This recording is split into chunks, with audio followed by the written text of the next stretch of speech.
Hey guys, welcome back to another video. Hope you're all doing well. The day is here for my full review of the iPhone 15 Pro Max. Now, I'm sure some of you are a little bit confused because the iPhone 15 series was released back in October of last year, and I just now got my hands on one.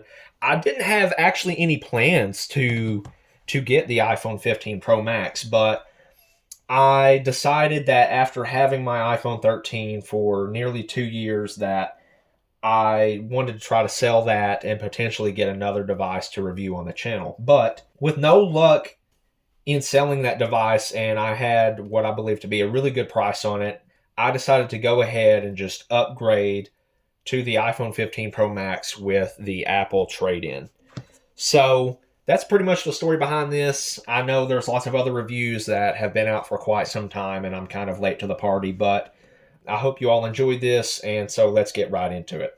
We're going to start off with the pricing, and the iPhone 15 Pro Max starts off at $1,200 for the 256 gig model, $1,400 for the 512 gig model, and a whopping $1,600 for the 1 terabyte model. So it's nice that this does start, the base model starts at 256 gigs, but $1,200 is definitely pricey. That's the upper end for a flagship device. Now for the colors, you have natural titanium, blue titanium, white titanium, and black titanium. And of course, the one I have here is the natural titanium. So there you go, get you guys a closer look at that. So let's go ahead and get the specs out of the way for those of you who are nerdy like me. On the iPhone 15 Pro Max, we have a 6.7-inch LTPO OLED display at 120 Hz with a resolution of 1290 by 1296. It's plenty sharp. No complaints there. Now, in terms of display brightness, this hits 1000 nits in typical environments and 2000 nits high brightness mode. Now, the spec list I usually trust is GSM Arena, but I have seen other numbers online. But I'm going to trust GSM Arena here with these specs. So 1000 nits typical and 2000 nits high brightness mode. Now, as far as the cameras here on the iPhone 15 Pro Max, on the rear you have a 48 megapixel f1.8 wide angle, a 12 megapixel f2.8 telephoto, and a 12 megapixel f2.2 ultra wide. So plenty of camera options here on the rear. And as you know, iPhones take some of the best photos out there. And on the front for the selfie camera, it's a 12 megapixel f1.9. On the front, you're able to record up to 4K 60 FPS video, and with the rear cameras up to 4K 60 or 1080p 240 FPS slow motion. The battery is 4,441 milliamp hours.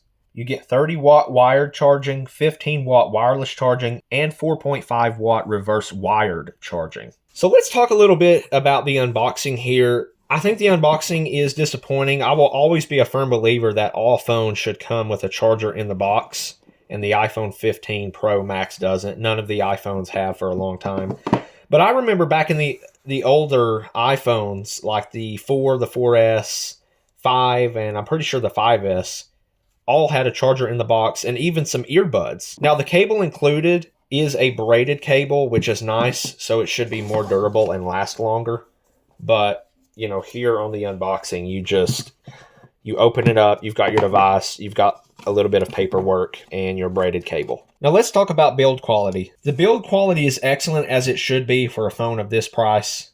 I like that the back and sides have a matte texture that doesn't attract fingerprints. Camera modules have gotten large over the past few years, but that's how it's been for a while now on most phones. I really like the flat sides with the smooth edges to make it less sharp to hold in the hand. Personally, I do like boxier phones. The iPhone 15 Pro Max strikes a perfect balance between boxy and smooth. Now let's discuss what phone you should upgrade from. I think it depends on what type of phone user you are, and also your limit for how much you're willing to pay for a device. I think the main question you should ask yourself is if you're satisfied with your current device. Are the pictures good enough for you, or do you want them to be more crisp? But I think if you're using an iPhone 13 Pro Max, or certainly an iPhone 14 Pro Max, I would say it's not worth the upgrade. You won't notice a huge performance increase in day-to-day use, and even the display isn't a huge step up since the iPhone 13 Pro Max and 14 Pro Max also have the 120 hertz panels. The action button is a new addition, as well as dynamic island, also USB-C charging,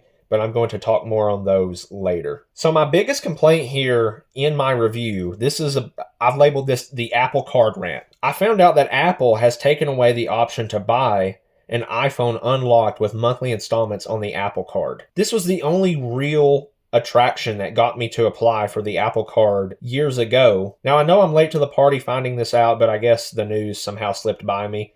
Apple made these changes, I think, in August last year. Now, the reason this makes me so upset is because Apple is now requiring people to be on a postpaid plan in order to purchase an iPhone with monthly installments on the Apple Card. And so it's silly because the phone comes unlocked anyway. And you might say, well, they're doing it to help people with eSIM migration. And to me, it's like, okay, so why did they take away the SIM card slot? And besides, it's not really Apple's problem to help with eSIM. That's a carrier problem. And why does Apple care so much what cell service plan I have? I just want to buy their product. Don't force people to purchase your product in the way you want. Just let them buy it. Now, for those of you on postpaid, this doesn't really matter. But for me and many others, we are not on a postpaid plan. And so I think this is just unfair for Apple to do. But I went back to the Apple website and messed around with different iPhone models. And I figured out that Apple will let you select a carrier, not have to verify on certain iPhones. I checked the iPhone 14, and the only way to purchase without having to verify and to get the Apple Card monthly installments is to choose AT&T as the carrier. Now, for the iPhone 15, you can't do this at all. If you want the Apple Card monthly installments, you have to verify whichever carrier you select, which is just so unfair, I think. On the iPhone 15 Pro and Pro Max, you can purchase with Apple Card monthly installments if you choose AT&T or T-Mobile, but not with Verizon. They make you verify your Verizon account. All in all, this is just a confusing experience, and I do not like that Apple is now pushing customers towards postpaid service plans, because postpaid is not a great fit for everyone. Okay, so let's talk about eSIM a little bit. I don't understand why starting with the iPhone 14 series, Apple took away the SIM card slot. It's possible to have both because the iPhone 13s had both. But Apple is now forcing everyone to use eSIM, and it's way more of a headache than just swapping a SIM card to your new device. For example, I spent half an hour on the phone with my carrier to convert a physical SIM card to an eSIM. But if the iPhone still had SIM slots, I could have been done in 2 minutes. So needless to say, I don't really like eSIM. Okay, now let's dive in and talk about the phone a bit more. This isn't in any particular order, so just bear with me. Battery life here on the iPhone 15 Pro Max. One of the most important factors of a device for me is good battery life, because I don't like to be constantly charging my phone. And as you probably know, the battery life is indeed excellent. With moderate use, I got 9.5 hours of screen on time with 20% still left. I do like that Apple has included more battery stats and optimization for battery charging, but I do think they should bring it to the non-Pro iPhones. No complaints whatsoever about battery life. I know I can make it through even an intense day of use with this phone. The sound on these speakers is so good. I do think they sound better than my OnePlus in terms of just how crisp and clear they are.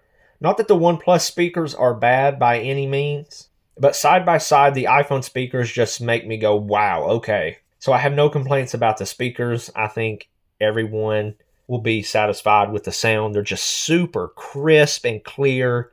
I really like the screen here on the iPhone 15 Pro Max. It's also crisp. It's very bright, super smooth, and you can definitely feel a difference in the overall responsiveness versus a 60 hertz panel.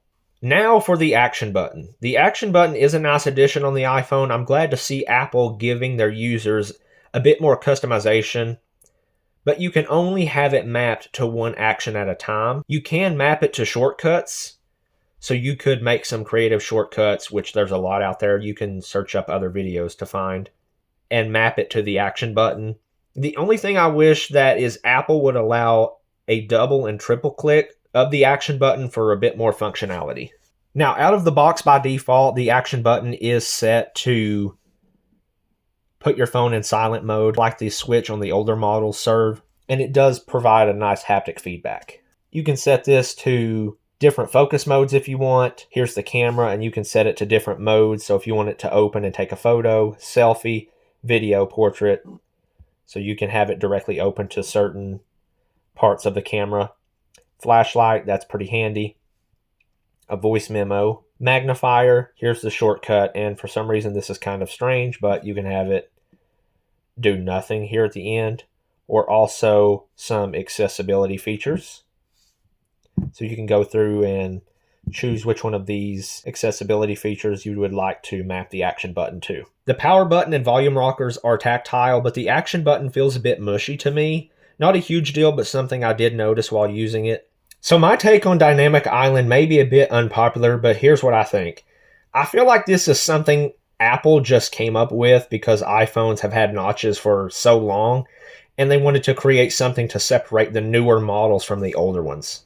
Now, don't get me wrong, it does have functionality, but I feel like it's still pretty limited in what it can do, and I hope Apple and app developers start to add more functions to Dynamic Island. But with the functions it does have, it does work pretty well, and it is kind of neat. Finally, the iPhones have USB-C charging, which is really nice because now I can use one charger and cable for all of my devices. I don't have to take an additional cable when I go somewhere. My only complaint is that I believe iPhones need faster charging. There are solid rumors that indicate Apple is increasing charging speeds on the iPhone 16 models, but we will have to wait and see. Now, some people may go on and say fast charging creates a lot of heat, yada yada. But to that I say Apple can easily add an option to enable or disable fast charging for those who are more concerned about battery longevity. So that's a simple solution they could implement. On a quick note, I still can't believe iPhones don't have reverse wireless charging. So maybe they will have that on the iPhone 16 series. So to round out this review, overall, it's a very good device for those who absolutely prefer iOS. You will feel right at home when using this device. My personal opinion, though, is that this phone feels like such a great hardware package that is held back by the same software iPhones have had for years. iOS 18 is supposed to be the largest update since iOS 7, and I hope Apple brings more functionality to the iPhone. At the end of the day, if you're willing to drop the money Apple is asking for the Pro Max, it is the best iPhone you can get your hands on. If you guys would like to see a more in-depth video on the software here on the iPhone 15 Pro Max, let me know by hitting like. Thanks for watching. I'll catch you guys next time.